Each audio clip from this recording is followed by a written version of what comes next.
Hello viewers, আসসালামু আলাইকুম। Welcome to my daily mini blog. তো আজকে ইফতারও বুনা খিচুড়ি বানাইমো, আর বুনা খিচুড়ি আজকে চিকেন দিয়া বানাইমো। এমনিও বুনা খিচুড়ি খাইতে ভালো লাগে, তো চিকেন দিয়া বানাইলে টেস্ট একটু ভালোও লাগে খাইতে। তো আমি প্রথমে ওইখানেও চিকেন ভিজাইয়া রাখছি আর একটু খাটিয়া খাটিয়া নিছি। অন্যদিকে ডাইলও বাজি লাইমো, ডাইল বাজিয়া দিলে বুনা খিচুড়িত ভালো লাগে খাইতে।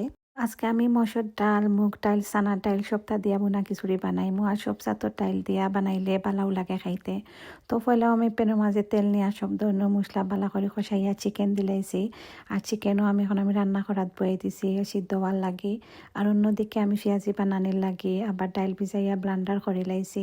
আমি কিন্তু পেঁয়াজিও আবার সব ধরনের ডাইল একলগে ব্লান্ডার করিয়া বানাই, তো ইলাম খাইতেও ভালো লাগে। তো এদিকে আমার চিকেনও সিদ্ধ হয়ে গেছে, আর এখন আমি ডাইল দিলাইছি। ডাইল দিয়া বালা করে মিক্স করিয়া নিমু। তো ডাইল বালা করে মিক্স হয়ে গেলে এখন আমি চাউল দিলাইম, আর চাউল আগে তাকেও আমি দইয়া রাখছি, পানি জড়াইয়া রাখছি। আপনারা চাইলে বাজিও ইউজ করতে পারবা, আমি আজকে আর বাজি চাই না, ডিরেক্ট দিলাইছি। তো চাউল দিয়া বালা করিয়া মিক্স করিয়া আমি পরিমাণ মতো পানি দিলাইছি, আর আমি 3-4 টুকরা আলু দিছি। তো বুনা খিচুড়ির লগে আলু খাইতে আমার হাজব্যান্ডে বালা ফাইন, তো তান লাগিও আমি আলু দিছি। তো অন্যদিকে পেঁয়াজিও বাজি লাইছি, আর এই খড়াইটা আমার আম্মাই দিছিল আমারে। তো আজকে হঠাৎ মনে হইলো তে খড়াইটা বার করিয়া পেঁয়াজি বানাই, আর মাসাল্লাহ এটার মাঝে পেঁয়াজি বানাইছে, খুবই সুন্দর হয়েছে।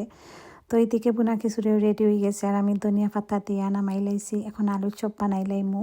তো আলুর চপ বানাই আমি 1 গোটার মতো ফ্রিজও রাখছি, আর ফ্রিজ থেকে বার করি এখন বাজিয়া নিমু। তো আলুর চপ সব সময় আমি ট্রাই করি ফ্রিজও রাখিয়া পরে বাজার লাগি।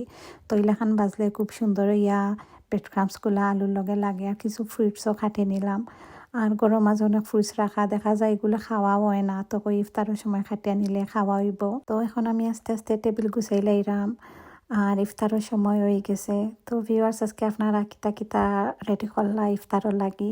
আমি আজকে ইফতারও বুনা খিচুড়ি বানাইছি, আলুর চপ, পেঁয়াজি, আর কিছু বানাইছি না। তো আজকে ইফতার অতটুকু আছিল। আর বুনা খিচুড়ির লগে কিন্তু আচার খাইতে যে ভালো লাগে, আর এই আচারটা আমি নিজে দিছি।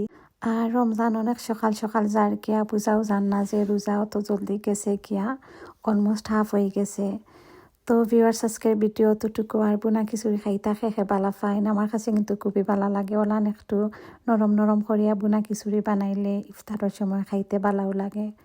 আর লগে ইলা খান যে কোনো আচার দিয়া খাইয়া দেখবা, টেস্টটা একদম ডিফারেন্ট হয়ে যায়। তো ভিউয়ার্স, আজকের ভিডিও অতটুকু। Thank you for watching.